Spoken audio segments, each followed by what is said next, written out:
Aujourd'hui, on est en camping et on fait la DME. Alors, je vous montre quelques conseils que nous avons découverts en faisant du camping, de la DME en camping avec votre bébé. Donc, la première chose, c'est, vous pouvez, j'aime bien amener des crêpes ou n'importe quoi que vous pouvez faire maison, que vous êtes certain que votre bébé va manger. Pour moi, c'est les crêpes. Les petites crêpes, ma recette est vraiment facile à faire là, avec des œufs et une banane. Alors, j'ai fait des crêpes à l'avance comme ça. C'est familier et on sait que pendant que le bébé patiente, pendant qu'on cuisine, parce que des fois ça prend un peu plus de temps en camping, il y aura tout le temps quelque chose à manger. La deuxième chose, c'est des fruits frais en camping, surtout l'été, parce que c'est ça qu'on fait au Québec. Des fruits frais, des fruits mous, c'est toujours parfait pour les bébés. Vous pouvez en acheter, surtout si vous venez aux États-Unis, si vous allez aux États-Unis, en acheter local, parce qu'on ne peut pas les apporter à travers la frontière. Donc, des fruits frais. Des collations, moi j'ai découvert ces collations-là sont freeze-dry. Des collations, ce sont des pommes.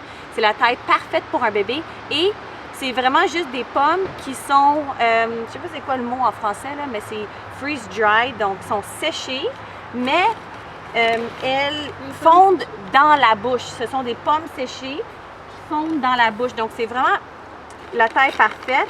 Ça, ce sont des mangues séchées qui fondent dans la bouche, mais pas des mangues séchées, ce sont des mangues, je sais pas c'est quoi là. En tout cas, ça fond dans la bouche.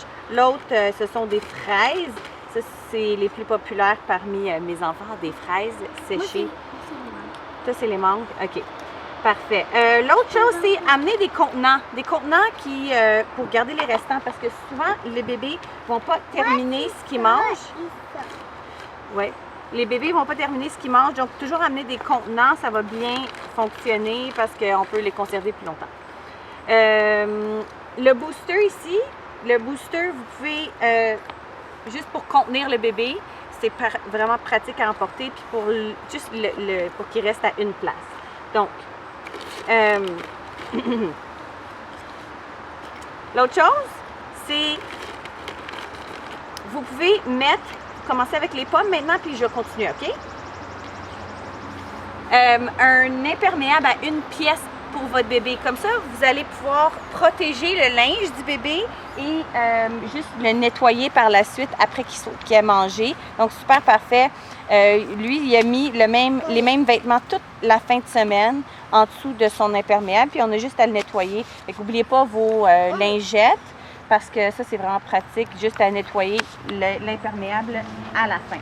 On veut éviter les aliments qui sont salissants, comme le yogourt, le gruau, juste parce que c'est vraiment, ou le beurre d'arachide, je dis c'est vraiment salissant, juste parce qu'on est en camping, puis on veut pas que toutes les bébites y aient sur le bébé. L'autre chose, c'est découvrir des nouvelles collations. C'est ça, je parlais des fruits séchés. Ça, c'est des pommes séchées en petits morceaux. Puis là, à la place, disons, des céréales avec pas grand-chose là-dedans, comme en termes de nutriments, ce sont vraiment des pommes séchées. Donc, il y a plein de fibres là-dedans. C'est vraiment pratique, mais je les ai découvertes ici en vacances. Et puis, l'autre chose, c'est que vous pouvez conserver l'horaire de votre bébé. Donc, si jamais votre bébé suit un horaire, vous pouvez le conserver en camping parce que ça va être les heures qui vont revenir à chaque jour. C'est vraiment bien pour le bébé, pour qu'il se sente confortable. Si votre bébé n'a pas d'heure ou pas d'horaire, bien, juste assurez-vous qu'il n'ait pas trop faim.